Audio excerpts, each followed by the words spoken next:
केवल 10 दिनको उमेरमै रियान्सलाई म्याल रोटेसन अफ गट अर्थात् आन्द्राको समस्या देखिएको थियो, जसका कारण दूध खान गाह्रो हुने र बारम्बार भमिटिङ हुने समस्या भइरहेको थियो। सही समयमा एक्सपर्ट ट्रिटमेन्टका लागि उहाँहरू चाइल्ड स्पेशलिस्ट र पिडियाट्रिक सर्जन डाक्टर मनीष मधव कहाँ पुग्नुभयो। डाक्टर मनीष मधवको एक्सपिरियन्स, सही डायग्नोसिस र एडभान्स ट्रिटमेन्ट पछि रियान्सको सक्सेसफुल सर्जरी सम्पन्न भयो। आज रियान्स हेल्दी छन्, राम्रोसँग फिडिङ गर्छन् र सामान्य जीवनतर्फ फर्किएका छन्।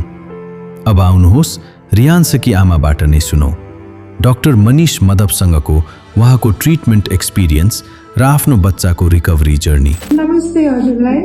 नमस्ते, तपाईको नाम भनिदिनुहोस्। मेरो नाम सुनिता छेत्री अनि मेरो नानीको नाम ऋषि छेत्री। अन्त मेरो नानी चाहिँ जन्मेर डेलिभरी भएको 10 डेजमा हामीलाई थाहा भयो नानीको एउटा यस्तो मतलब खाना खानुको लागि धेरै प्रब्लम भएर खाना खाँदाखेरि सबै उल्टी हुन्थ्यो, दुधहरू खान्थ्यो होइन। अन्त त्यहाँबाट हामीले सबैतिर सजेस्ट गर्दाखेरि मनिष सर्जन स्पेसल राम्रो हुनुहुन्छ भनेर मनिषको नाम गर्नुभयो। त्यहाँबाट हामीले नानीलाई एडमिट गऱ्यौँ हेरिटेजमा होइन। त्यहाँबाट चाहिँ सरकै थ्रुबाट मनिष सरले आएर मेरो नानीको अपरेसन गर्नुभयो, ओटी गर्नुभयो र मेरो नानीको भुँडीमा धेरै काटेको छ। तर पनि अहिले सरले गरेर मेरो नानी सिर्फ 13 दिनको नानीलाई सरले अपरेसन गरेर अहिले साफसुफ भयो, राम्रो छ। मेरो नानी 1.5 वर्ष भयो हो, खान्छ राम्रो छ एकदम। सरले बेस्ट चाइल्ड स्पेसलको लागि चाहिँ मेरो उयोबाट हेर्दाखेरि चाहिँ सबभन्दा नानीहरूको लागि चाहिँ सर्जन डक्टर एकदम राम्रो हुन्छ हो, सबैजना हो। मेरो लागि चाहिँ सर एकदमै मतलब मेरो नानी र मेरो लागि चाहिँ एकदम सुपर सर हिरो हो मेरो लागि हो, भगवान् जस्तो लाग्छ होइन। किनकि हामी मेरो नानीलाई एउटा जीवन रञ्जन भन्छ। अरू त अब के भन्नु, सबैलाई आफ्नो आफ्नो विचार हुन्छ डक्टरहरूको बारेमा होइन।